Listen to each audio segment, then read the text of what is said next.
एक दिन पिंकी अपने घोंसले में उदास बैठी थी। उसे उदास देखकर बंटी कबूतर उससे पूछता है, क्या हुआ बेटा, तुम क्यों उदास हो?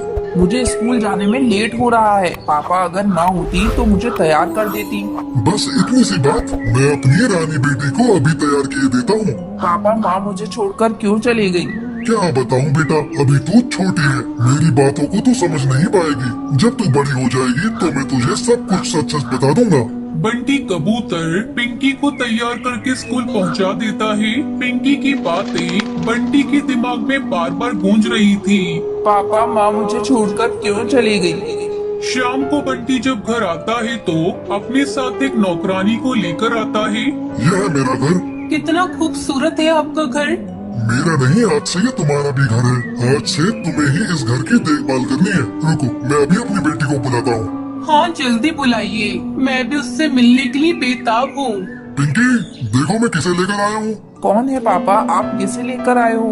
ये तुम्हारी आंटी है, आज से तुम्हारी ये देखभाल करेंगी। कितनी प्यारी बच्ची है। आओ बेटा मेरे पास आओ।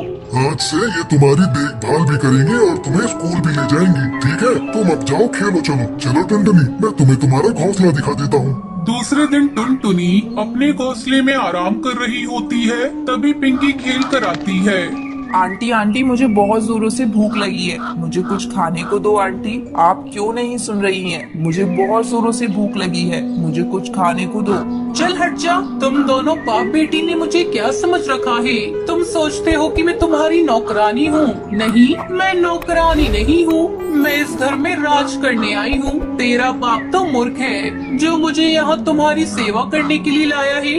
आंटी पापा ने तो कहा था आप मेरी देखभाल करेंगी। मूर्ख, मैं तुम्हारी देखभाल तेरे बाप के सामने ही करूँगी। आने दो पापा को, आज मैं उनसे शिकायत करूंगी और ये भी कहूंगी कि आपने मुझे धक्का दिया। अच्छा, तेरी इतनी हिम्मत, तू अपने पापा से मेरी शिकायत करेगी? ठहर जा, तुझे खाना खाना है ना? मैं तुझे अभी खाना खिलाती हूँ। टुनटुनी किचन में जाती है और वहाँ से मिर्ची का पाउडर उठाकर लाती है। ले खा तू, तुझे भूख लगी है ना? खा ले, जी भर कर खा ले। बड़ी आई मेरी शिकायत करने वाली। अब जब रात भर तेरा मुंह चलेगा तो तुझे पता चलेगा शिकायत कैसे की जाती है। आंटी मेरा मुंह जल रहा है। तुझे शिकायत करनी थी ना, अब तो शिकायत कर। मैं तुझे ऐसा खाना डेली खिलाऊंगी। पिंकी रोते हुए अपने घोंसले में चली जाती है और जाकर सो जाती है। रात में बंटी जब ऑफिस से घर आता है तो कहो, आज का दिन कैसा रहा? पिंकी ने कहीं तुम्हें तंग तो नहीं किया? अरे नहीं नहीं, बहुत प्यारी बच्ची है, बहुत शांत रहती है।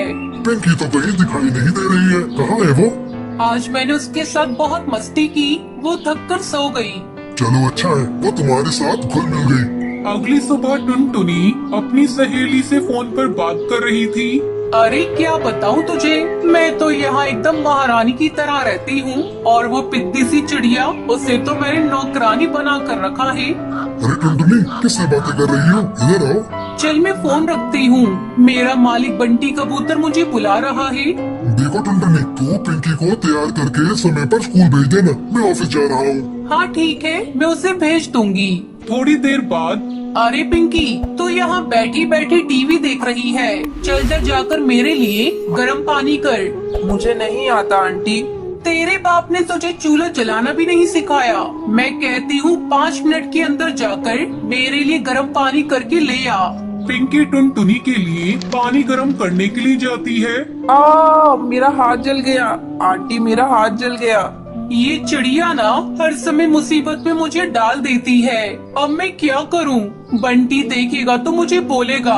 बंटी कबूतर काम से घर आता है। जब वो पिंकी के रोने की आवाज सुनता है तो दौड़ा दौड़ा किचन में जाता है। पिंकी, ये तूने क्या किया? तेरा हाथ कैसे जल गया? टुनटुनी, तुम क्या करती रहती हो? मैं तो तुम्हें पिंकी की देखभाल करने के लिए लाया था। तुम अभी के अभी मेरे घर से निकल जाओ। बंटी टुनटुनी को घर से निकाल देता है और पिंकी चिड़िया टुनटुनी के अत्याचार से बच जाती है।